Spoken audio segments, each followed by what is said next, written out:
प्रभु यीशु मसीह के मधुर और सामर्थी नाम में आज फिर दिनांक 24 नवंबर दिन बुधवार को हम आप सबका स्वागत करते हैं।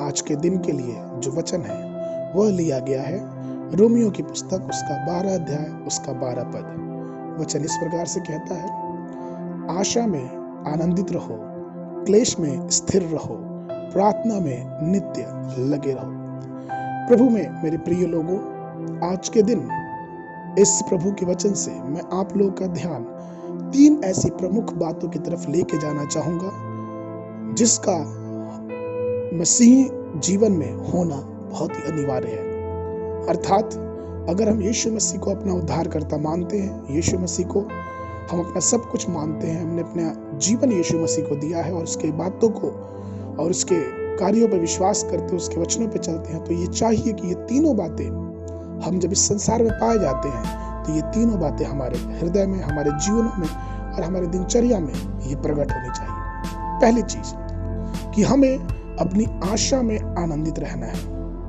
हमें अपनी आशा में आनंदित रहना है। कई बार ये सवाल उठता है कि हम किस बात तक की आशा में आनंदित रहे। जब हम दुनिया में देखते हैं तो दुनिया के लोग अपनी हर प्रकार की आशाओं में आनंदित रहते हैं। उनका धन का आशा है, उनका जो समाज में प्रभाव है उस आशा में वो आनंदित रहते हैं। उनके पास जो चीजें हैं, गाड़ी है, बंगले हैं, घर है, जमीन है और लोगों में जान पहचान है, उस प्रकार की आशा में वो अपने आप को आनंदित रखते हैं। लेकिन प्रभु मेरे प्रिय लोगों, वचन हमें ये याद दिलाता है कि हमें इन सब बातों से अलग हटके उस विश्वास की आशा पे जो सिर्फ और सिर्फ प्रभु यीशु मसीह के द्वारा हमें और आपको मिलता है, उसमें आनंदित रहना है। इसलिए तो भजन संगीता का लिखने वाला दाऊद अपने भजन 22 और उसके 4, 5 और 10 पद में इस प्रकार से कहता है, हमारे पुरखा तुझी पर भरोसा रखते थे, वे भरोसा रखते थे और तू उन्हें छुड़ाता था। उन्होंने तेरी दुहाई दी और तूने उनको छुड़ाया। वे तुझी पर भरोसा रखते थे और कभी लज्जित ना हुए। मैं जन्म लेते हुए तुझी पे छोड़ दिया गया था, यहाँ तक कि माता के गर्भ से ही तू ही मेरा ईश्वर है। प्रभु मेरे प्रिय लोगों, ये हमारी आशा है। हमारी आशा ये है कि हम प्रभु पर भरोसा रखते हैं और वो प्रभु मुर्दों में नहीं, लेकिन वो जीविता प्रभु, वो जिंदा प्रभु है। वो मरा लेकिन तीसरे दिन मौत उसको रोक नहीं पाई और तीसरे दिन उसने मौत पे विजय पाके, जय पाके आज वो सिंहासन पे, स्वर्गीय सिंहासन में विराजमान है। ये हमारी आशा है कि जिस प्रकार से परमेश्वर ने यीशु मसीह को मृतकों में से जिलाया, उसी प्रकार से हमारे भी पापमय दशा में से, हमारे इस नश्वर शरीर को छोड़ के जब हम इस संसार से कूच करेंगे तो हम भी उस प्रभु के साथ अनंत जीवन में रहने पाएंगे। ये हमारी आशा रहनी चाहिए। और वचन कहता भजन संगीता उसके 84 और 12 पद में कि धन्य वो मनुष्य जो यहोवा पे आशा करता है। तो प्रभु पे हमारी आशा हमेशा रहनी चाहिए, क्योंकि हम जब प्रभु पे आशा करते हैं तो वो हमें आनंद से भर देता है।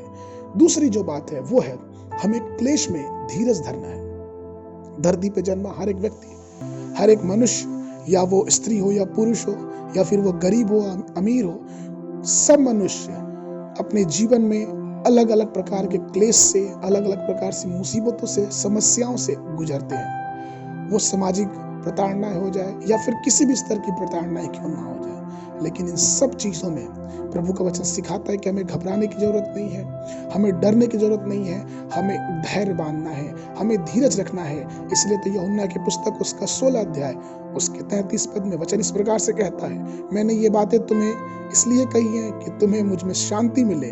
संसार में तुम्हें क्लेश होता है, परंतु ढाढ़स बांधो, मैंने संसार को जीत लिया है। प्रभु मेरे प्रिय लोग, यहाँ यीशु मसीह कहता है कि तुम्हें चिंता करने की जरूरत नहीं है, मैंने संसार को जीत लिया है। संसार में हमें क्लेश, दुख, मुसीबत, तकलीफ, समस्याओं का सामना करना पड़ेगा, लेकिन हम हिम्मत ना हारे, हम आशा ना खोएं, क्योंकि हमारा जो क्लेश है वो धीरज से हम प्रभु के साथ लगे रहेंगे तो हमारे क्लेश में भी परमेश्वर रास्ता खोलने वाला परमेश्वर है। तीसरी और आखिरी बात वो यह है कि हमें अपनी प्रार्थना में दृढ़ बने रहना है। हमारा जो जीवन है वो प्रार्थना में दृढ़ रहना चाहिए, क्योंकि हमारी जो प्रार्थना है वो हमारी सामर्थ्य है, वो प्रभु की सामर्थ्य को हमारे जीवन में उतारता है। हमारी जो प्रार्थना है हमें लड़ने की ताकत देता है। ये संसार में रहते हुए संसार के बातों में अपने जीवन को प्रभु की तरफ लेके जाने के लिए एकमात्र साधन है, वो है हमारी प्रार्थना। प्रार्थना में जितना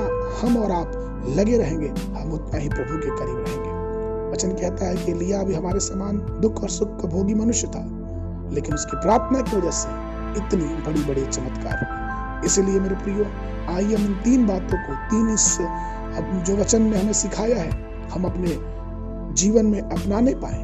हम अपने आशा में आनंदित रहें, हम अपने क्लेशों में धीरज धरें और हम प्रार्थना में लगे रहेंगे। परमेश्वर हर प्रकार से मार्ग निकालने के लिए तैयार है। हम कभी ना भूलें कि परमेश्वर हमारा जीवित है और वह हमें उत्तर देने के लिए हमेशा तैयार है। आज के दिन के लिए जो पद वो लिया गया है, प्रेरितों के काम उसका 4 अध्याय उसका 31 पद, वचन इस प्रकार से कहता है, जब वे प्रार्थना कर चुके तो वह स्थान जहाँ वे इकट्ठे थे हिल गया और वे सब पवित्र आत्मा में परिपूर्ण हो गए और परमेश्वर का वचन हियाव से सुनाते रहे। परमेश्वर आप सबको आशीष दे।